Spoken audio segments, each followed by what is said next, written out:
Assalamu alaikum warahmatullah. ¿Cómo estáis? Bien, alhamdulillah. Hoy vengo a hablaros sobre Anatoly Fomenko. ¿Por qué hoy toco este matemático en el vídeo? Pues porque muchos hermanos me habéis escrito sobre esta cronología propuesta por él, que de algún modo tira abajo el cristianismo y el judaísmo. Porque claro, él en su propuesta intenta demostrar que los acontecimientos que aparecen en la Biblia, citados con su respectiva cronología, pues no son correctos, ¿no? O por lo menos los pone en duda. Según Fomenko, la historia del mundo, es decir, la civilización egipcia, Grecia, Roma, todo esto tiene menos de 1000 años. Toda esta historia que nos han contado tiene menos de 1000 años en realidad. Él dice que hay una serie de paralelismos entre las historias de distintos personajes históricos. Y la propuesta es que solo existió uno de ellos y que los distintos documentos o pergaminos que se han encontrado narran la misma historia desde distintas perspectivas, desde el testimonio de diferentes pueblos, pero que no han habido varios personajes. Hay uno que se narra de distintas formas a lo largo de 1000 años. Dice que incluso el antiguo Egipto no tiene más de 1000 años. Bueno, esta es su teoría. Él es ves el currículum de este señor en matemática y es tremendo, tremendo. Academia Internacional de Ciencias, doctor en Ciencias Físico-Matemáticas, director de cátedra de Geometría Diferencial y Aplicación, especialista en Geometría y Topología, Cálculo Variacional, Teoría de Superficies Minimales, Topología Simplética, Geometría y Mecánica Hamiltoniana, Geometría Computacional, es un máquina. Después, en el tema del revisionismo, flaquea bastante y lo que vemos es que es un autor de libros. Ahí no se presenta como un especialista, simplemente como un autor de libros que tratan estas cronologías, estos supuestos fallos en la datación de las historias de los personajes históricos, ¿no?, que todos conocemos. Bien, vamos a empezar haciendo un breve análisis de las cosas que este señor presenta, siempre desde un punto de vista coránico, porque lo que a mí me interesa con este vídeo es tranquilizar a los musulmanes. Da igual los datos que arroja este hombre con su programa de computador, con sus cálculos, porque sabemos que el Sagrado Corán no tiene nada que ver con estas cosas. No aparecen fechas, no aparecen localizaciones. Es una enseñanza moral, espiritual. Pero aún así, vamos con él. Fomenko critica la cronología vigente, esto para empezar, y como hemos dicho, nos dice que la historia de todas las civilizaciones, incluidas las más antiguas, abarca apenas los últimos 1000 años. Dice que la versión cronológica de la antigüedad que hoy conocemos fue creada en los siglos XIV al XVI y que fue completada por historiadores como Scaliger y Petavius.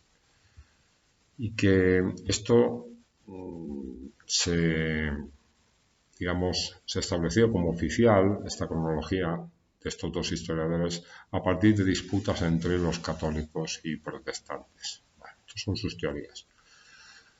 Fomenko descubre que la historia está compuesta por duplicados, como os he explicado antes, es decir, personajes reales de la historia han sido representadas varias veces en distintas épocas. Claro, esto nos provoca una duda automática, lo que decimos, entonces, ¿quién es Jesús? Si hay 8 personajes que se asemejan al Jesús bíblico.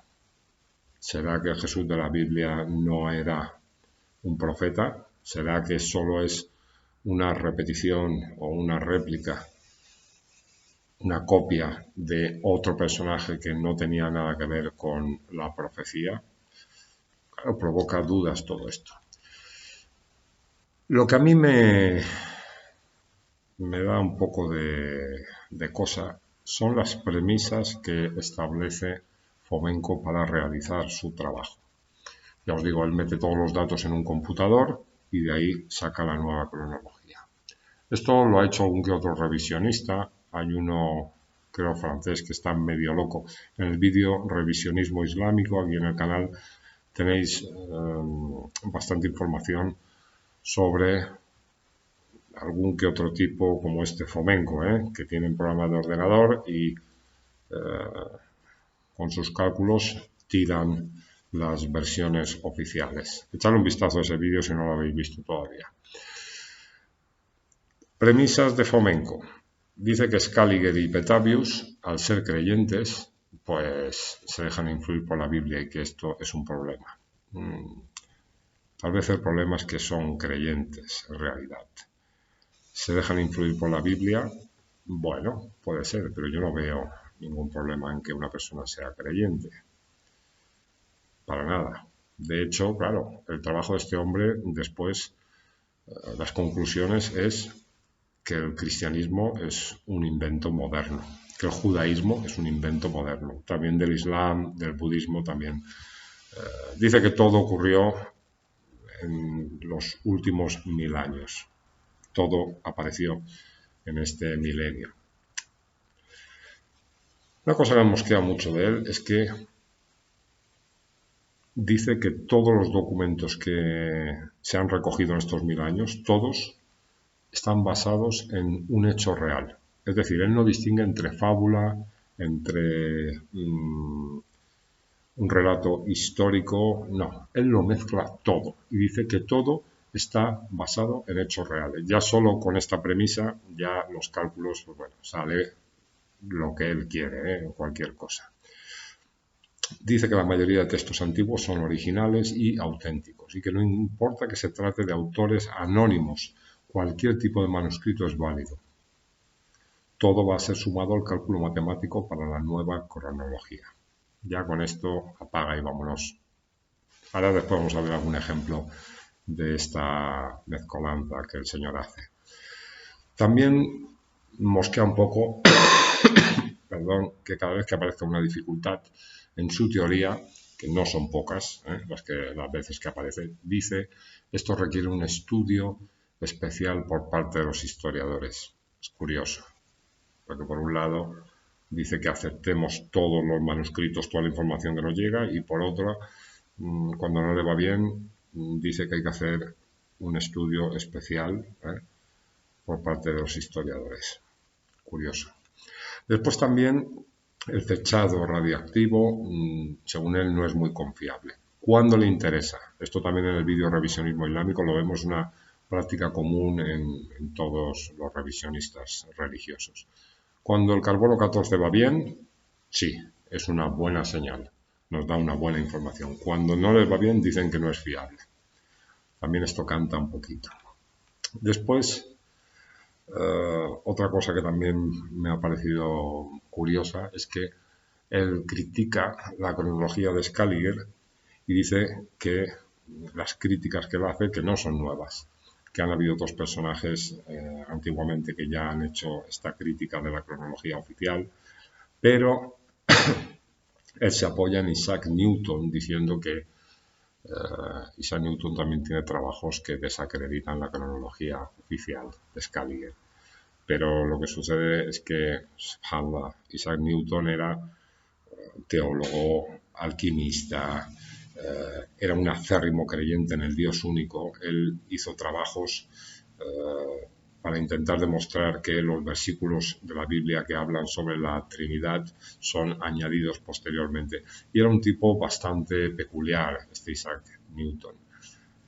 Apoyarse en él para decir que él no estaba de acuerdo con la cronología oficial de Scaliger, pues no tiene mucho sentido porque Si uno lee los trabajos de Isaac Newton, pues lo único que hace es llamar al Dios único. Y sí, es verdad que a veces propone algunas perspectivas distintas a la versión oficial, pero son muy conciliadoras, son de llamar a la gente a Dios, de rescatar a todos los pueblos y mostrar esa, digamos, esencia que une a todos los pueblos, ¿no? Que los une en la compasión y misericordia de Dios. Entonces, poner a Isaac Newton como una prueba también para desacreditar la cronología oficial, a mí no me parece demasiado correcto, pero bueno. Este señor Fomenko, nos habla de una serie de problemas con los manuscritos antiguos. Hay algún que otro problema según él. Dice que muchos manuscritos antiguos, en hebreo, eslavo, egipcio, árabe no lo menciona, son una sucesión de consonantes, es decir, que no hay vocales en el texto y que esto se debía probablemente a la escasez y el costo de los materiales para la escritura, que así economizaban papel o pergamino. Obviamente esto es un absurdo. En el vídeo Revisionismo Islámico, ahí demuestro cómo la lengua árabe, que sí que es cierto que aparece de repente en el panorama, no puede ser ni una copia del hebreo, ni del siriaco, ni del arameo. Si acaso, estas lenguas pueden surgir del árabe coránico y que, aunque no tenga vocales, las palabras eran más que conocidas ya desde la época preislámica. Era una lengua fuertísima, sigue siéndola la lengua árabe, y bueno, decir que no ponían vocales para ahorrar pergamino, yo no sé qué estudios ha hecho este hombre sobre el hebreo, el arameo o el árabe. Subhanallah, no tiene ningún sentido. Se nota que es un hombre de números y no de letras, desde luego.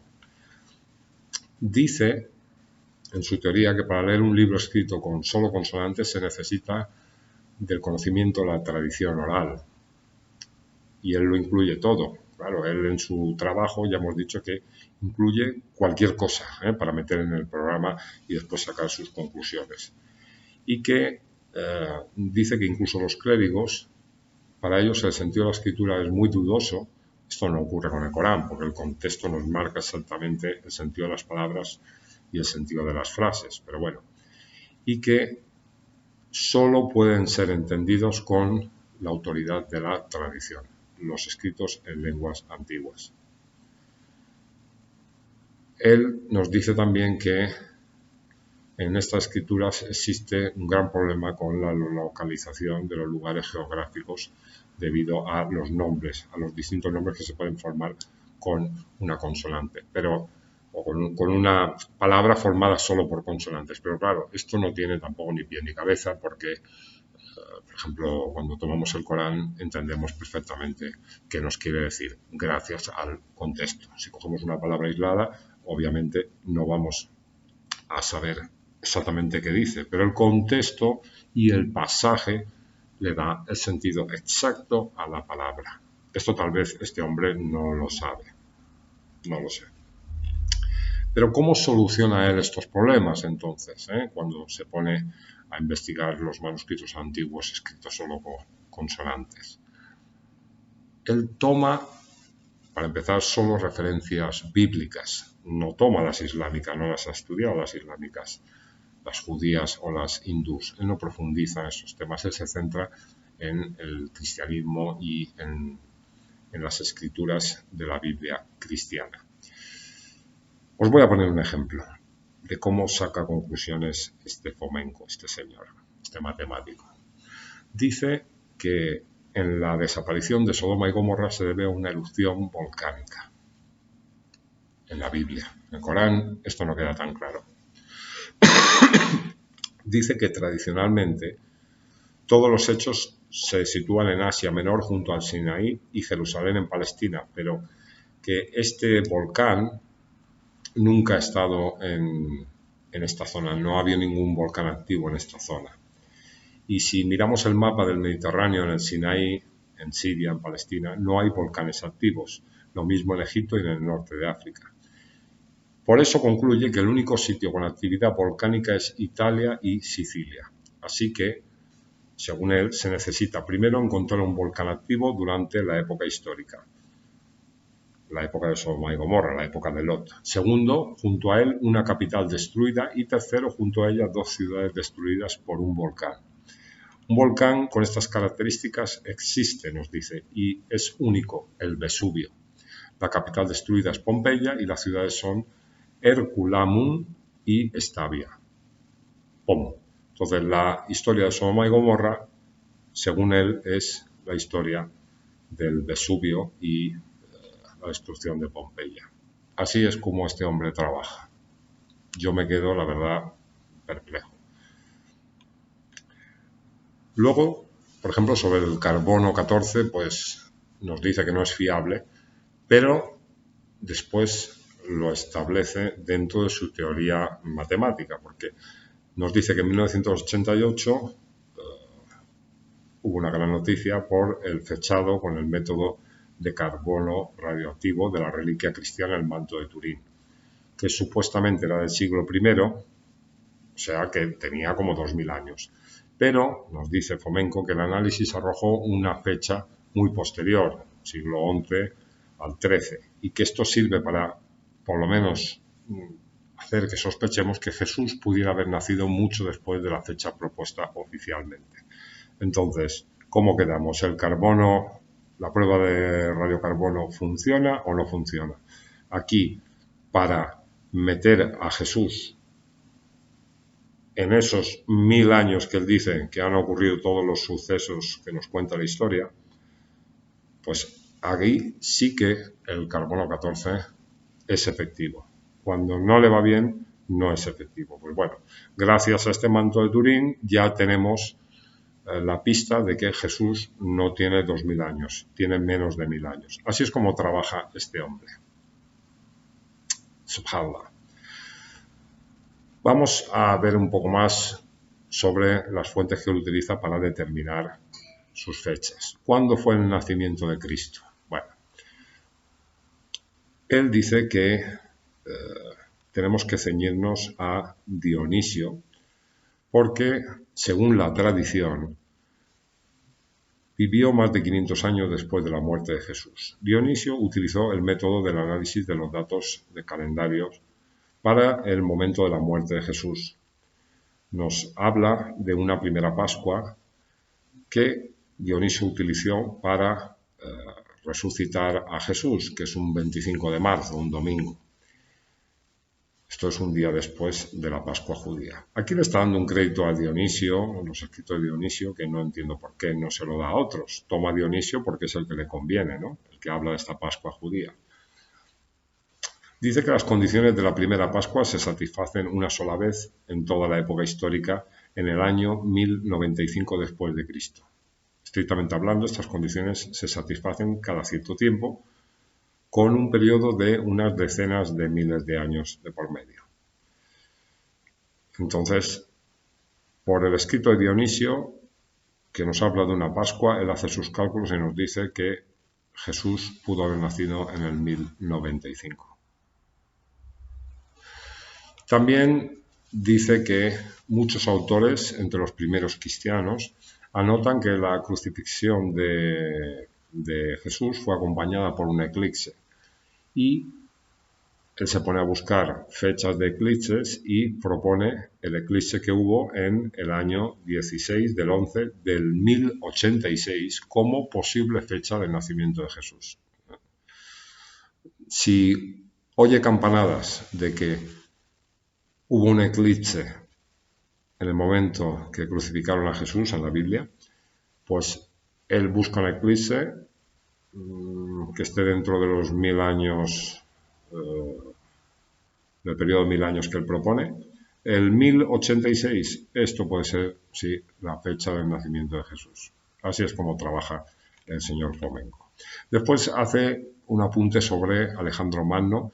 dice que el folclore persa habla de un héroe muy querido por el pueblo llamado Iskander Bicorne. Pero este Iskander Bicorne es una figura mítica que se asocia con Alejandro Magno porque él habla del Corán, que sí, que en el Corán es este personaje, pero estos fueron algunos sabios del Islam que dijeron que podía ser Alejandro Magno, el Bicorne, pero Iskander Bicorne que sea Alejandro Magno, esto no hay ninguna fuente fidedigna, el Corán no lo dice por ningún lado, pero él lo toma como esta historia del folclore persa, lo junta con la información que aparece en el Sagrado Corán y lo junta con la historia de Alejandro Magno. Y de todo esto hace un análisis y saca fechas de cuándo vivió Alejandro Magno en realidad. Entonces mezclamos tradiciones persas, mezclamos lo que dice el Corán, pero sin mencionar explícitamente, porque no aparece este Iskander ni Alejandro Magno lo pone en ningún lado, y toma la figura del gran emperador, de Alejandro Magno, el conquistador, y lo mezcla todo, y ahí pues nos muestra fechas. Increíble. Después, por ejemplo, tiene cosas descabelladas, nos dice que las ruinas de la ciudad de Atenas son fruto de la artillería de los turcos del Imperio Otomano, quienes en su ataque acabaron con las catedrales y los edificios, y que después los historiadores nos engañaron porque nos dijeron que Atenas era una ciudad antigua cuando fueron los otomanos que la destruyeron a cañonazos, y que esas ruinas que encontramos en Atenas son fruto de disparos de cañón. Cada cual que juzgue. Subhanallah. También hace un paralelismo que a mí me llama mucho la atención entre Gregorio VII y Jesucristo. Presenta una biografía paralela, ambos personajes nos dice. Él les propone que Gregorio VII pueda ser Jesucristo o que la historia de Jesucristo pueda ser la de Gregorio VII. Pero ojo a los datos. Dice que las fuentes cuentan que Gregorio, este papa, también fue un hijo de un carpintero y que los cronistas de la época lo catalogaron como santo porque se dice que de su cabeza salía fuego. Entonces cogemos crónicas de la época. Vete tú a saber de dónde han sacado esto. Las mezcla. No, es hijo de un carpintero, le salía fuego por la cabeza, la gente decía que era un santo y esto no lo han dicho de ningún otro papa. Entonces coge estos datos, los mete en el ordenador, coge la historia de Jesús en la Biblia, lo mete en el ordenador y ya dice que la figura de Gregorio VII y la de Jesús es la misma, son dos historias diferentes, pero solo está hablando de un solo personaje, ¿no? Solo hubo uno de ellos que era el real en la historia y que las otras historias son repeticiones. Es que, subhanallah, es que es algo tremendo, ¿eh? También dice que Gregorio VII nació en Palestrina, Italia, y que esto fue una copia del nacimiento de Jesús en Palestina, o sea, Palestrina en Italia y Palestina. Para este señor todo lo que aconteció en la Biblia, todo lo que nos relata, parece que sucedió en Italia todo. También dice que Gregorio VII, al igual que Jesucristo, tuvo dos nacimientos, y aquí de la manga se saca uno real en el 1020 y otro nacimiento para la Iglesia en el 1049 o en el 1050. Entonces, claro, Gregorio VII tuvo una fecha de nacimiento, después una fecha en la que entró a formar parte de la Iglesia. Esto lo asocia a que Jesús nació también en determinado momento y que después tuvo una resurrección. Entonces él lo mezcla todo y ya os digo, según él, uno de los dos es el auténtico y el otro es una copia. Esto es Fomenko, el que, bueno, está teniendo tanta fama, inquieta a tanta gente. Y ya os digo, hermanos, no hay que dejarse llevar por los los cálculos tan complicados que hacen algunas personas como este, que parece que, encima académico, encima tiene un equipo de investigación, pero después, fíjate, las premisas que presenta, los argumentos, cómo los desarrolla. Vamos, yo creo, subhanallah, que ni un niño pequeño se traga todo esto. Por favor, estudiar un poco en profundidad los trabajos de este señor y no os contentéis, a quien le interese, pero no os contentéis con mirar un vídeo en internet sobre lo que dice este hombre, porque siempre presentan los descubrimientos de esta gente como algo fantástico, es muy sensacionalista, pero después queda en nada. Cuando lo repasas, queda en nada, como la mayoría de trabajo de los revisionistas islámicos. Entonces, este hombre no desmonta nada, todo sigue igual, porque la propuesta que nos da es mucho más absurda que la bíblica, no tiene nada que ver con la coránica, y bueno, el tema queda igual que siempre. Barakallahu, un fuerte abrazo a todos y nos vemos en el siguiente vídeo, inshallah. Assalamu alaikum wa rahmatullah.